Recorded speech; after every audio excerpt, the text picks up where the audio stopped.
আসসালামু আলাইকুম ওয়া রাহমাতুল্লাহি ওয়া বারাকাতুহু। সালাম শেষ পর্যন্ত শুনতে পারেন না স্লোগানের ভিতরে, আরেকবার দি, আসসালামু আলাইকুম ওয়া রাহমাতুল্লাহি ওয়া বারাকাতুহু। আলহামদুলিল্লাহি রাব্বিল আলামিন, সালাতু ওয়াস সালামু আলা সাইয়্যিদিল মুরসালিন ওয়া আলা আলিহি ওয়া সাহাবিহি আজমাইন। বাংলাদেশ জামাত ইসলামীর রংপুর জেলা ও মহানগরের উদ্যোগে আয়োজিত আজকের এই ঐতিহাসিক বিশাল জনসমুদ্রের সংগ্রামী সভাপতি, মঞ্চে উপস্থিত এই উত্তরাঞ্চলের গর্ব, উত্তরাঞ্চলের মর্যাদা, ফ্যাসিবাদ বিরোধী ঐতিহাসিক জুলাই অভ্যুত্থানের অকুতোভয় বীর সৈনিক আবু সাঈদের গর্বিত পিতা, তার পরিবারের সম্মানিত সদস্যবৃন্দ, জামাত ইসলামীর সম্মানিত আমিরে জামাত যিনি কিছুক্ষণের মধ্যে মঞ্চে এসে উপস্থিত হবেন, মঞ্চ উপবিষ্ট জামাত ইসলামীর কেন্দ্রীয় এবং স্থানীয় নেতৃবৃন্দ, আমার প্রিয় উত্তরাঞ্চলের প্রিয় সংগ্রামী জনতা, সাংবাদিক বন্ধুগণ এবং হিন্দু ধর্মাবলম্বী আমার সম্মানিত ভাইরা, আমি মহান আল্লাহ তাআলার কাছে শুকরিয়া আদায় করছি এই কারণে যে আজকের এই দিন উত্তরাঞ্চলের রংপুরবাসীর জন্য আনন্দের দিন, শুকরিয়ার দিন, কৃতজ্ঞতা জানানোর দিন যে আবু সাঈদ মৃত্যুভয়হীন চেতনা নিয়ে ফ্যাসিবাদের গুলির সামনে বুক পেতে বাংলাদেশকে বিজয়ী করেছে, ফ্যাসিবাদকে পরাজিত করেছে। সেই আবু সাঈদের অহংকার ধারণ করে যে রংপুরবাসী, সেই মৃত্যুভয়হীন চেতনার আবু সাঈদের আত্মত্যাগ, তার সেই দৃশ্য প্রযুক্তির সুবাদে তারা দুনিয়ায় ছড়িয়ে পড়েছিল। 16 জুলাইয়ের পর থেকে জুলাই গণ অভ্যুত্থানের আন্দোলনের এক নতুন শিহরণ জাগরণ তৈরি করেছিল। আজানের জন্য একটু বিরতি।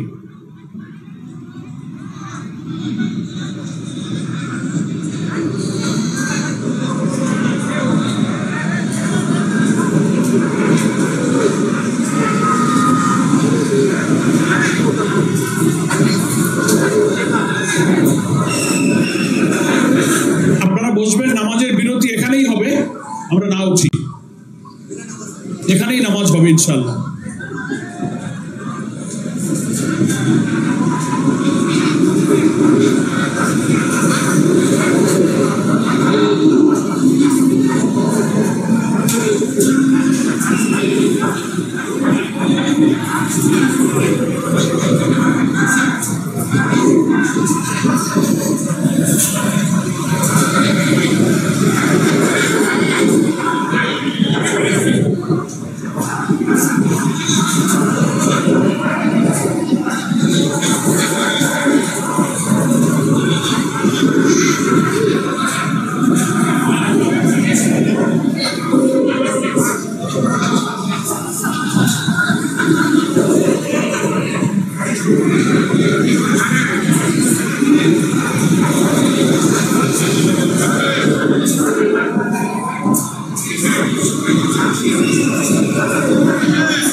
সংগ্রামী বন্ধুগণ, আমি বলছিলাম অকুতোভয় বীর উত্তরবঙ্গের কৃতি সন্তান আবু সাঈদের বীরত্বপূর্ণ আত্মত্যাগ যেমন সারা বাংলাদেশের বিপ্লবী জনগণের রক্তে শিহরণ তৈরি করেছিল, তেমনি আমাদের প্রিয় নেতা যাকে অন্যায়ভাবে কারাগারে মিথ্যা অভিযোগে আটক রাখা হয়েছিল 14 বছর, সেই অভিযোগ মিথ্যা প্রমাণ করে কারাগার থেকে মুক্ত হয়ে এগিয়ে বাজারুল ইসলামের মুক্তি সারা বাংলাদেশে ইসলামী আন্দোলনের কর্মীদের মধ্যে প্রাণের বন্যা তৈরি করেছে। আলহামদুলিল্লাহ, সেই প্রাণের বন্যা আজকে রংপুরের এই ময়দানে এক জনসমুদ্র তৈরি করেছে। সংগ্রামী ভাইরা আমার, বাংলাদেশ জামাত ইসলামীর সম্মানিত আমির ডাক্তার শফিকুর রহমান বাংলাদেশে নতুন বাংলাদেশ নির্মাণের স্বপ্ন সারথি হিসেবে জাতীয় ঐক্যের ডাক দিয়ে এই জুলাই অভ্যুত্থানের চেতনা ধারণ করে আগামী জাতীয় নির্বাচনে ওই 2000 ছাত্র জনতার জীবন 16-17 বছর যারা সংগ্রাম করেছেন, 20,000 মানুষ যে আহত হয়েছে, তাদের স্বপ্ন পূরণের জন্য আমাদেরকে আহ্বান জানিয়েছেন। ছাত্র আন্দোলনের সময় যে স্লোগান দিয়েছিল উই ওয়ান্ট জাস্টিস, আমরা সুবিচার চাই, সেই সুবিচার, সেই ন্যায় বিচার একমাত্র আসমানের মালিক, আসমান থেকে নাজিল হওয়া কিতাব কোরআনের মধ্যে যে সুবিচারের বিধান রেখেছেন, সেই বিধানেই আছে একমাত্র সুবিচারের বিধান, সেটাই হচ্ছে একমাত্র জাস্টিস। তাই আমরা মনে করি 24-এর গণ অভ্যুত্থানের পর রাজনৈতিক যে পরিবর্তন সূচিত হয়েছে, দেশপ্রেমিক ইসলামী শক্তির মধ্যে যে ঐক্যের সম্ভাবনা আমরা দেখতে পাচ্ছি, সেটাকে কাজে লাগিয়ে সেই সুবিচারের বাংলাদেশ আমাদের করতে হবে। কোন মানুষের তৈরি করা আইনের সুবিচার কায়েম হতে পারে না। আল্লাহ তাআলা কোরআন শরীফে বলেছেন সুবিচার হচ্ছে একমাত্র আল্লাহর বিধানের মধ্যে। সূরা হাদীদে আল্লাহ বলেছেন লাকাদ আরসালনা রুসুলানা বিল বাইয়িনাতি ওয়া আনসালনা মাআহুমুল কিতাবা ওয়াল মিজান লিয়াকুমান নাসু বিল কিসত ওয়া আনসালনাল হাদীদ ফীহি বাসুন শাদীদ ওয়া মানাফিউ লিন-নাস। ভাইরা আমার, কোরআন মজিদের এখানে আল্লাহ বলছেন আল্লাহ তাআলা আমাদের জন্য রাসূলগণকে পাঠিয়েছেন, বাইয়িনা দিয়েছেন, কিতাব দিয়েছেন, মিজান দিয়েছেন। কারণ হলো সমস্ত মানবতা লিয়াকুমান নাসু বিল কিসত, সমস্ত মানব সভ্যতা হর ম্যানকাইন্ডকে একটা সুবিচারের উপরে, ইনসাফের উপরে কায়েম করার জন্য রাষ্ট্র শক্তিতে ইসলামের মধ্য দিয়েই মানবতার কল্যাণ সাধনের জন্য। তাই মানব রচিত কোন বিধানে আমাদের ছাত্রদের যে দাবি উই ওয়ান্ট জাস্টিস, এই সুবিচার আমরা পেতে পারি না। মানুষ পক্ষপাতিত্ব করতে পারে, মানুষ জুলুম করতে পারে, ন্যায় বিচার মানুষ করতে পারে না। ন্যায় বিচারের বিধান হলো একমাত্র আল্লাহর বিধান। তাই আমিরের জামাতের আহ্বান হলো আগামী সেই সুবিচার ইনসাফপূর্ণ বরকতের বাংলাদেশের জন্য আমাদেরকে এই ইসলামী এবং দেশপ্রেমিক শক্তির ঐক্যবদ্ধ সংগ্রামে জাতীয় নির্বাচন নিরপেক্ষ করে আমাদেরকে বিজয় সূচিত করতে হবে। অন্তর্বর্তীকালীন সরকারের কাছে আমরা দাবি করেছি নির্বাচনের যতটুকু সময় বাকি আছে, আপনি নির্বাচনকে নিরপেক্ষ করার জন্য মৌলিক সংস্কার, অপরাধীদের বিচার, পিআর পদ্ধতি, স্থানীয় সরকার আগে নির্বাচন দেওয়া, লেভেল প্লেইং ফিল্ডের যত দাবি পূরণ না করে নির্বাচন দিলে এই জাতি সেই নির্বাচন নিরপেক্ষ হবে বলে বিশ্বাস করতে পারছে না। এত রক্ত, এত কষ্ট আমরা বৃথা যেতে দিতে পারি না। সেই নিরপেক্ষ নির্বাচনের মধ্যে এমন একটি বাংলাদেশ আমরা চাই যেখানে অভাবী, দুঃখী, অন্নহীন, বস্ত্রহীন, নিরন্ন মানুষের কোনো দুঃখ থাকবে না। আল্লাহ কোরআনে সূরা আরাফের মধ্যে বলেছেন ওয়ালাউ আন্না আহলাল কুরা আমানু ওয়াত্তাকাউ লাফাতাহনা আলাইহিম বারাকাতিম মিনাস সামাই ওয়াল আরদ। কোন জনপদের মানুষ, কোন দেশের মানুষ যদি আল্লাহর উপর ঈমান আনার পর আল্লাহকে ভয় করার নীতিতে রাষ্ট্র চালাতে পারে, আসমান এবং জমিনের সমস্ত বরকতের দরজা আল্লাহ আমাদের জন্য খুলে দেবেন। জামাত ইসলাম বিশ্বাস করে সেই বরকতের বাংলাদেশের জন্য কোরআন সুন্নাহর ভিত্তিতে সৎ লোকের নেতৃত্ব কায়েম হওয়া দরকার। তাহলেই হিন্দু, মুসলিম, বৌদ্ধ, খ্রিস্টান, নারী, পুরুষ সকলের কন্যার আদর্শ হচ্ছে সেই একমাত্র কোরআন সুন্নাহর বিধান।